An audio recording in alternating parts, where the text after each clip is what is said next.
At ngayon, kaugnay sa pagkakapanalo ng Pilipinas kontra China sa kaso nito, kaugnay sa West Philippine Sea. Kasama natin ngayon sa studio si dating Solicitor General Florin Hilbay. Siya po ang isa sa mga agent o kinatawan ng Pilipinas sa Arbitral Tribunal sa maritime case ng Pilipinas. Magandang umaga po, dating Solicitor General Hilbay. Good morning. Yeah. So pag sinabing kayong dating agent, what does that mean in this case?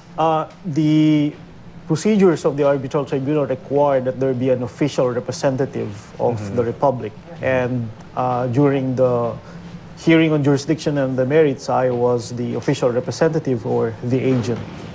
Okay, in which case, you're one of the winners. Congratulations in this case. Do you feel like a winner? Ano ba to? Kasi it creates complications as well, no? I think we should look at this decision from a larger perspective. What terminated yesterday was the legal phase of the entire controversy. And so, well, we can use the metaphor of a basketball game. The first quarter, everything that happened prior to the arbitration. The second quarter is the purely legal phase, which is the arbitration. Now we're done with that particular phase. First half pa lang pala. Yes. Okay. And so the ultimate goal here of the Republic is to effectively assert and control its maritime entitlements. And so this second phase of this particular controversy has resulted in a declaration of our maritime entitlements and a clarification of the rights of all the parties to the dispute. It has therefore given us a positional advantage going into the next quarter. And so the game of the lawyers is now basically done. We're now entering the game of the diplomats. At the same time, no? Kasi yung first half was basically engineered by the Aquino administration. Tamang-tama, ito, papasok na tong second half nitong sinasabi yung controversy, ay iba na po ang administrasyon, iba rin ang estilo, iba yung narinig natin na language. Ano bang options ng Pilipinas ngayon? Because I don't think anyone expects China to withdraw from the reclaimed parts of the sea.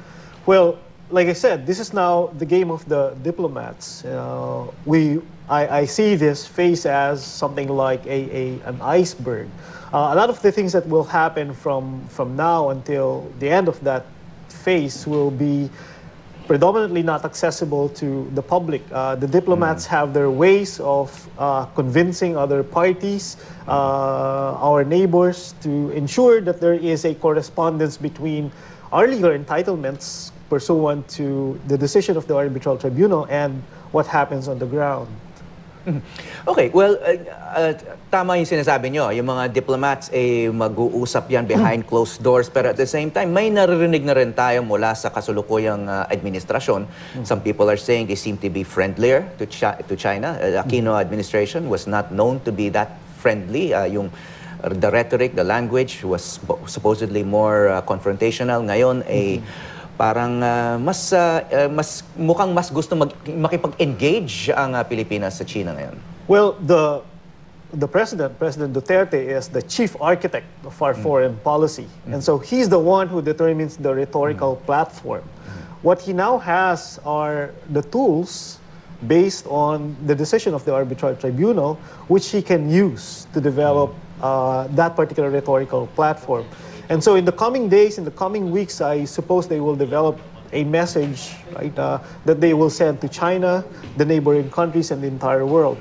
That will be part of their game of getting the result that we want, which is maintaining and asserting our maritime entitlements. Okay, pag-usapan muna natin itong desisyon, no? Kasi bago lumabas, may mga iba't ibang senaryo din na may pinag-uusapan. Of course, may senaryo na matatalo tayo. Okay? May senaryo naman na mananalo tayo sa ilang puntos, pero hindi sa lahat. At may senaryo yung actual na nangyari, na mananalo tayo sa lahat ng puntos. Ano ba yung inaasahan mo? May expectation ka ba ayon doon sa mga presentations nyo, doon sa mga huwes sa The Hague? Well, there's an objective part to it. There's a subjective part to it. Of course, you were hoping that you'd get 100%. In this particular case, we got almost 100%. If you look at the dispositive portion of the decision and our submissions, there isn't a lot of disparity between what we asked for and what we got. And so this is really on the very good side of our expectations from the tribunal. Of course, hindi nakatulong sa kaso ng China yung pag-boycott nila ng proceedings. I mean, that worked in our favor. Well, definitely. China is party to the UNCLOS. And the UNCLOS, as the Constitution for the Ocean, has rules when it comes to these types of situations. And so the non-appearance of a party is not a bar to the exercise of jurisdiction if there is a genuine dispute with respect to interpretation or application of the UNCLOS. Okay, yung dinicide ng Aquino administration na strategiya rito, hindi pag-uusapan na yung soberenya, no? Maritime ang naging dispute. Pakipaliwanag lang po para sa ating manonood, ano yung kaibahan doon sa soberenya o yung sovereignty issue na ipinaglalaban ng or ginigiit ng China at saka yung kaso naman natin, yung side natin. Yes. Our dispute with China and other countries over the South China Sea can be divided into a territorial dispute, who owns what islands, what rocks, and maritime dispute. Territorial disputes can be resolved through agreement, negotiation, sometimes through war. Right? Maritime disputes can be resolved through arbitration under UNCLOS.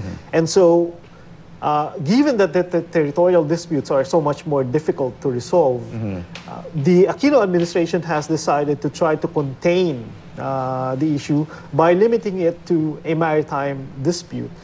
Thankfully, you have the UNCLOS, where the Philippines and China are parties. The UNCLOS has a compulsory dispute mechanism, which means that if you're a party to UNCLOS, you have signed on to that compulsory dispute mechanism.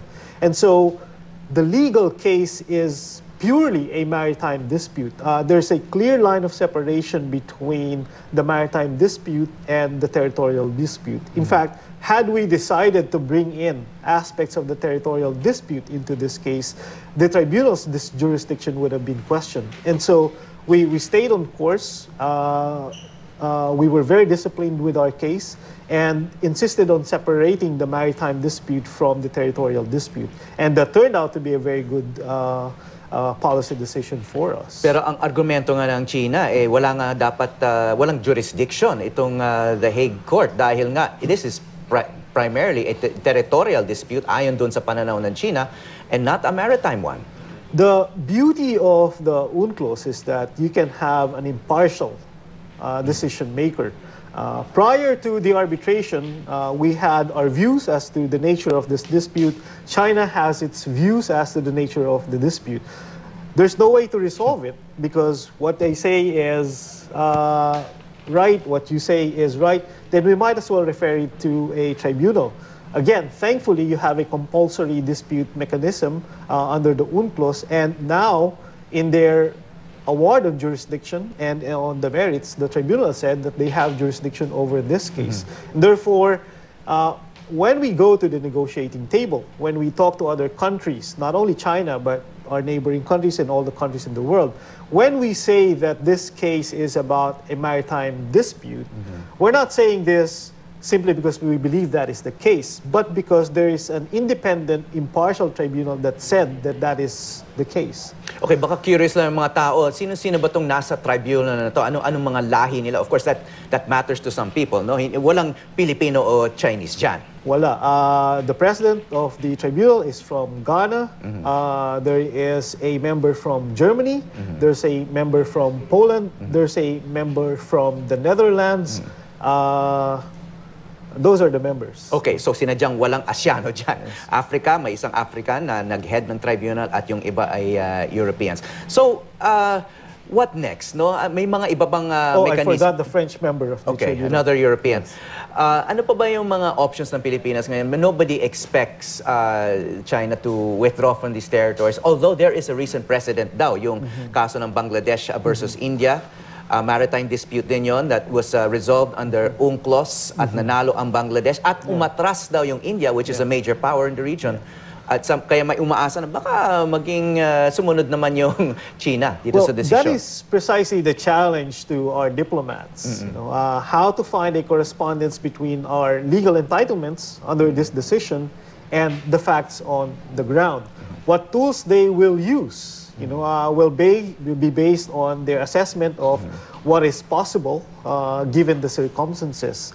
And so I can imagine, you know, they will try to get the support of our allies, the neighboring states. This administration has already indicated its intention to talk with China. And so you have all these games, right? All these micro games that will happen with the end goal of the part of the Philippines asserting and controlling our maritime entitlements. And so we have that particular objective, whether how long that will happen, you know, this will take time. This is a process, will depend on context, situation, the resiliency of China, and our fortitude. Okay. And as you said, we have won the first half, second half coming up. Kaya good luck sa ating lahat. Maraming salamat sa inyong panahon at pananaw. Dating Solicitor General Florin Hilbay. Thank you. Thank you.